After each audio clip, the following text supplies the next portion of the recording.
بسم اللہ الرحمن الرحیم۔ السلام علیکم ورحمۃ اللہ وبرکاتہ۔ آج کی اس ویڈیو میں ہم آپ کو ادغام کرنا سکھائیں گے۔ ادغام کیا ہے اور یہ کیسے کرتے ہیں اور اس کی کتنی اقسام ہیں۔ سب سے پہلے ادغام کو سمجھیں۔ اس کے معنی ہیں کہ ملا کر پڑھنا، جوڑ کر پڑھنا، ایک حرف کو دوسرے حرف میں داخل کر کے مشدد پڑھنے کو ادغام کہتے ہیں۔ ایک حرف کو دوسرے حرف میں داخل کر کے مشدد پڑھنے کو ادغام کہتے ہیں۔ اب ادغام کہاں پر ہوتا ہے؟ نون ساکن یا تنوین کے بعد، نون ساکن یا تنوین کے بعد، یعنی کہ اس طریقے سے نون ساکن یا تنوین کے بعد حروف یرملون میں سے کوئی بھی حرف آ جائے۔ اب حروف یرملون کیا ہیں؟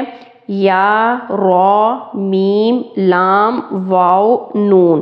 حروف یرملون، یرملون کے جو اندر لیٹرز ہیں، جو حرف ہیں، یا، را، میم، لام، واو، نون، انہی کو اکٹھا کر کے یہ ایک یرملون نام بنا دیا تاکہ آسانی رہے یاد رکھنے میں۔ اگر ان حروف میں سے کوئی حرف آگے آ جاتا ہے نون ساکن اور تنوین کے بعد تو وہاں پر ہم نے ادغام کرنا ہوتا ہے۔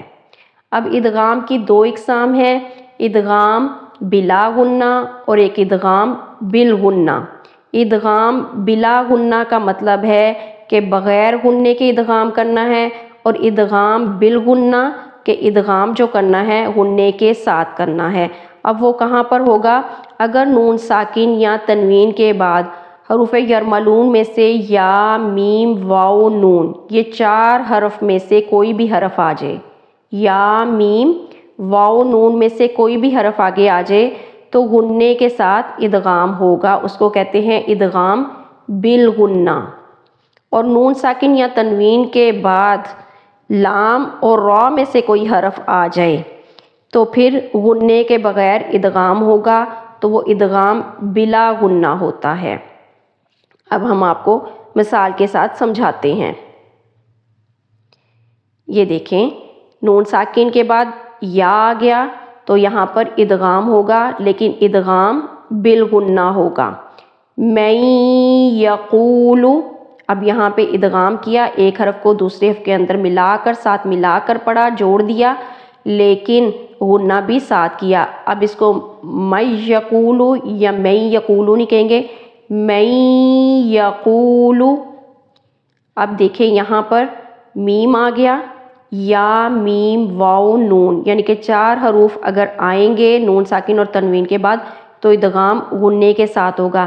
ممن، ممن، من نور، من مطر، من نطفة، من یکفر، من وجدکم۔ اب یہاں پہ دیکھیں واو اور پیچھے نون ساکن، تو یہاں پر ادغام ہوگا غنے کے ساتھ، من وجدکم، من وجدکم، من ورقی، من ورقی۔ اب یہاں پہ تنوین آ گئی، تنوین کے بعد یا، میم، واو، نون، یہ چار حرف میں سے کوئی حرف آ جائے تو ادغام غنے کے ساتھ ہوگا، اور اگر آگے لام اور را میں سے کوئی حرف آتا ہے تو پھر ادغام بغیر غنے کے ہوگا، وہ آگے ہم آپ کو مثال کے ساتھ سمجھائیں گے۔